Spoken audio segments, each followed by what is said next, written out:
So guys, আরও একটি নতুন ভিডিওতে আপনাদের সকলকে স্বাগত জানাই। তো প্রায় শেষের পথে পৌঁছে গিয়েছে আইপিএল 2024। তো এই শেষ প্রান্তে এসে বৃষ্টি কাল হয়ে দাঁড়িয়েছে আরসিবির জন্য। তো এই আবহাওয়া আরসিবির জন্য অন্ধকার নামিয়ে আনতে পারে। তো আসুন জেনে নিই কী হতে পারে। তো প্রায় শেষের পথে পৌঁছে গিয়েছে আইপিএলের লিগ পর্যায়ের ম্যাচ। সাবলুডের প্লে অফের অঙ্কে ভুলের কোনো জায়গা নেই দলগুলোর কাছে। রাজস্থান রয়্যালসকে হারিয়ে শেষ চারে ওঠার প্রবল দাবিদার সিএসকে। অন্যদিকে খাদের কিনারা থেকে ফিরে এসেছে আরসিবি। তো 18 মে মুখোমুখি হবে এই দুই দল, কিন্তু সেখানেই বাধা হয়ে দাঁড়িয়েছে বেঙ্গালুরুর আবহাওয়া। তো ধোনি না বিরাট কোহলি, কে যাবে আইপিএলের প্লে অফে? তো কিছুদিন আগে পর্যন্ত পাল্লা ভারী ছিল ধোনির দিকেই, এখন সুযোগ বেশি তাদেরই।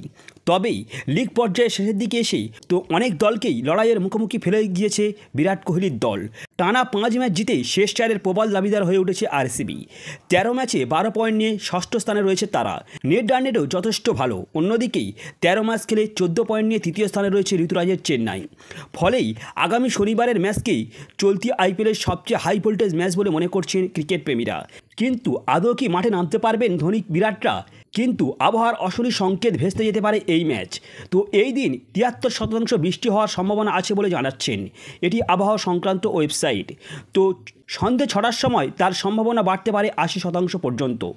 বৃষ্টি হলে ধুয়ে যেতে পারে আরসিবির প্লে অফের স্বপ্ন। যদিও আইপিএলের নিয়ম অনুযায়ী সবচেয়ে কম 5 ওভারের ম্যাচে ফয়সালা হতে পারে।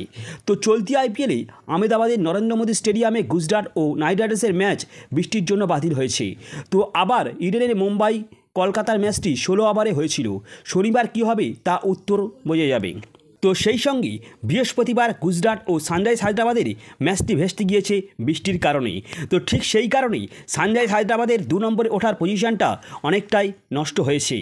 তো সানরাইজ হায়দ্রাবাদ 1 পয়েন্ট পাওয়ার পরেই তারা প্লে অফ নিশ্চিত করে ফেলেছেন, কিন্তু তাদের 2 নম্বর পজিশনে যাওয়ার জন্য লড়াইটা অনেক কঠিন হয়ে গেছে। যদি রাজস্থান রয়্যালস কেকেআরের সঙ্গে ম্যাচ জিততে পারে তাহলে তারা 2 নম্বর পজিশনে থেকে যাবে এবং সানরাইজ হায়দ্রাবাদকে 3 অথবা 4-এর মধ্যে থাকতে হবে। সো ফ্রেন্ডস, এই ছিল আজকের ভিডিও ভালো লাগলে অবশ্যই লাইক কমেন্ট শেয়ার করতে পারেন। দেখা হচ্ছে পরের ভিডিও। So good bye.